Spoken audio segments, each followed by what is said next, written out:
Olivera nos cuenta historia, nos cuenta los grandes torneos de ajedrez, nos estuvo hablando del torneo internacional que se había jugado en Suecia y que había, bueno, participado un tal David Bronstein, y bueno, eso había sido en 1948, pero hoy ya llegamos al año 1951 con un Bronstein como candidato.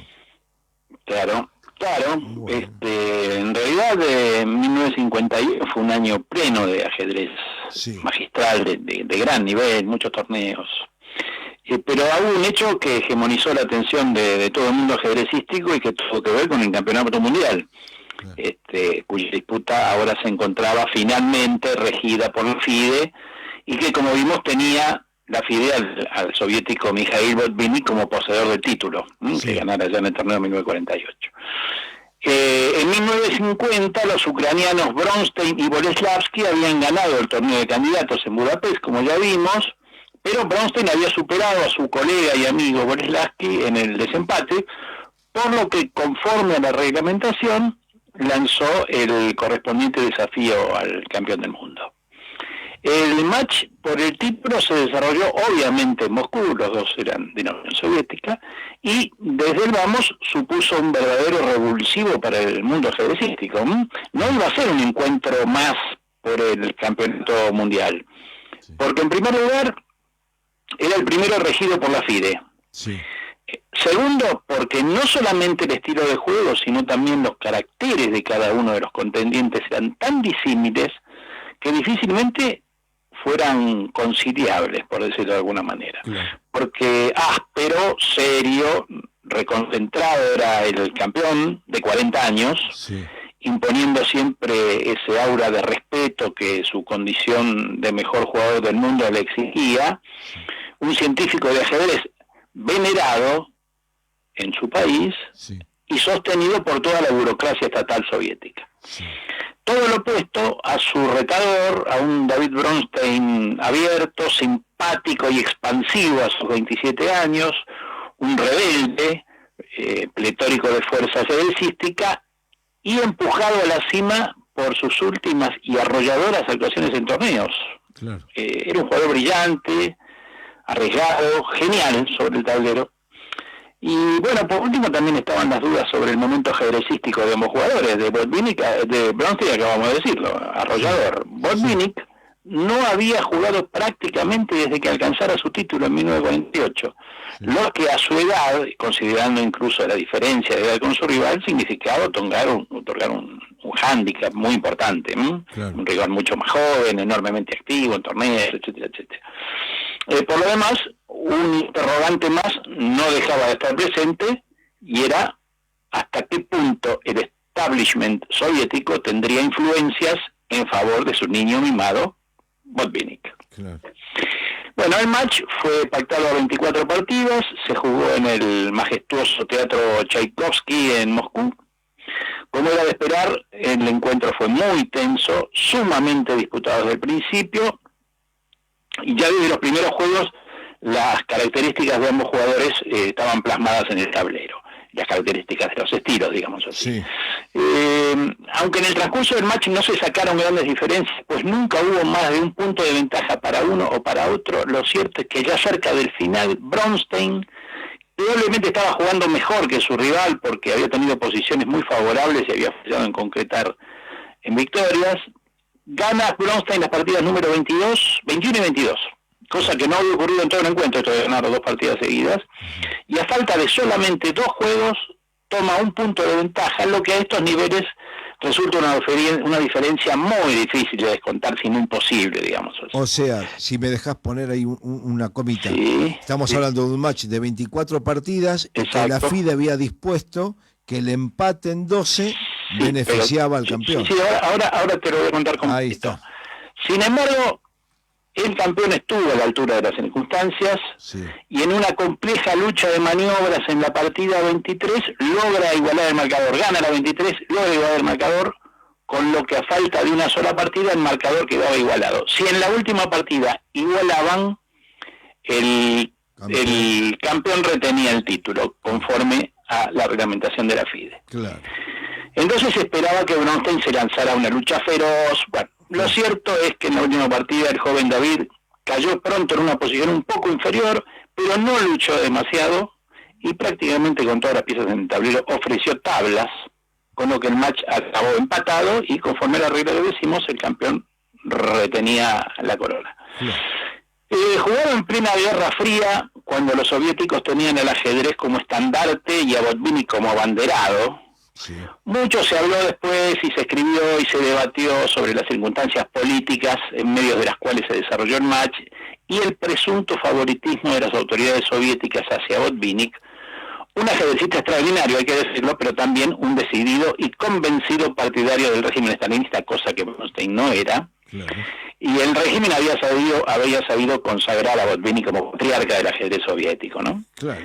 Y así se dijo, claro que desde el otro lado de la cortina de hierro, que el joven Bronstein, que era ese espíritu libre que decíamos, contestatario, para más hijo de un enemigo del pueblo, que había estado confinado en el Gulag, el papá de Botvinnik, sí. Bronstein, perdón, se dijo que había sufrido presiones de las autoridades soviéticas promediando el match, e incluso sí. Se habló sobre que se le había obligado a perder la decisiva partida número 23 cuando estaba ya cerca de destronar a Botvinnik. Sí.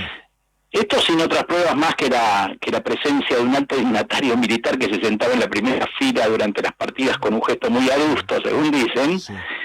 Por lo tanto, fueron especulaciones que no fueron más allá de eso, de ser especulaciones. Igual, Horacio... La termino y lo comentamos. Sí. Años después, sin embargo, el mismo Bronstein diría que aunque las presiones existieron y muy probablemente influyeron en algunos aspectos de su juego, de ninguna manera fueron explícitas ni tan directas como para que se le ordenara perder una partida. Es más, incluso señaló sorprendentemente, muchos años después, cuando incluso ya había caído el régimen soviético, hasta no solo lo señaló, realmente lo ha afirmado en uno de sus libros, Aprendiz de Brujo, que es un excelente libro, en Aprendiz de Brujo lo dice, que creía que su defección final tenía un tinte psicológico, pues cuando tenía el título de alcance de las manos, bueno, es como que él se dio cuenta que no tenía mucho interés en competirse en el campeón del mundo y asumir todas las responsabilidades que en la Unión Soviética tal posición supone, ¿no? Todas las responsabilidades extraajedrecísticas. Claro. Como fuera, la polémica quedó abierta y de una u otra manera durante años no se acallaron hasta hoy los ecos de la misma, con opiniones por demás divergentes, pero nunca probadamente ciertas en lo que se refiere a estas presiones.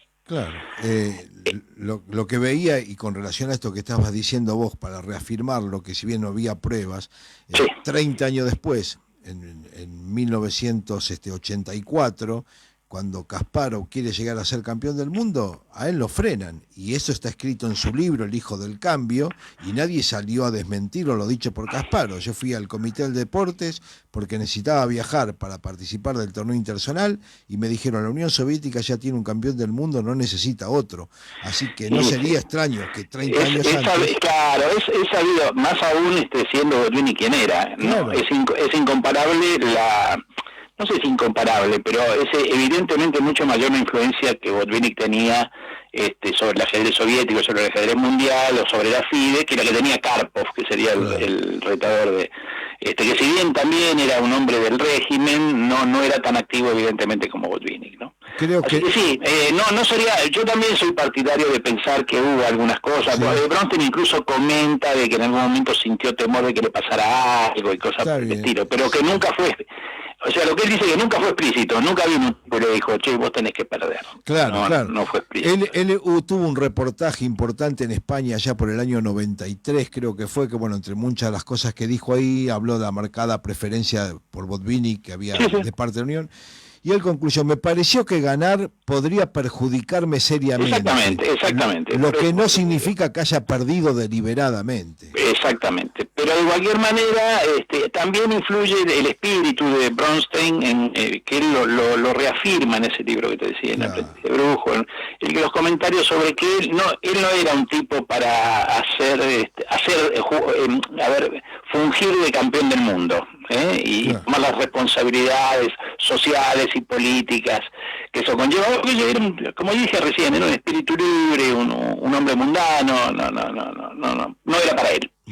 Bueno, como sea, el mundillo ajedrecístico después de este match continuaba teniendo un campeón. La FIDE había hecho por fin el cierre del ciclo que había iniciado algunos años antes, con lo cual, digamos que las cartas credenciales de la FIDE como rector de los de todo el ajedrez mundial estaban debidamente aprobadas, y bueno, Botvinnik que había revalidado en forma muy ajustada, de la manera más ajustada posible, su título, lo que no hacía sino confirmar, mal que le pesara a Botvinnik, el acerto latino de que el campeón mundial es un primus inter pares, es decir, el primero entre iguales. Muy bien, muy bien. Bueno, me pareció fantástico, Horacio, muy buen trabajo. Tarea para la semana que viene, si conoces algún hincha de Central, avísame. Sí, lo voy a traer. Porque estuve buscando, si conoces alguno, mándamelo. Yo tengo Horacio. No. Con todo gusto. Y el domingo hay que votar, ¿ya sabés a quién votar? Sí, a Cintia Fernández voy a votar. Va a estar interesante. Bueno, me pones más duda todavía.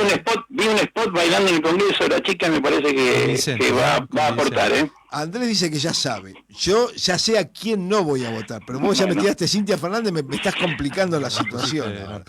Bueno, vos por ahí la vas a votar a Milei, ¿no? No, me mato. No, por favor. Bueno, Horacito, te mando un abrazo muy grande, cariños a la familia, sé que estás junto a ellos allá, así que bueno, que les siga pasando bien. Y te esperamos el viernes próximo. Un abrazo, Carlos, cariños a Andrés ahí. Pasó Horacio Olivera con sus historias de ajedrez aquí por Frente al Tablero. La mejor jugada está en Radio Cultura 97.9. Descubrí cada viernes a las 8 de la noche por qué el ajedrez es fácil y divertido.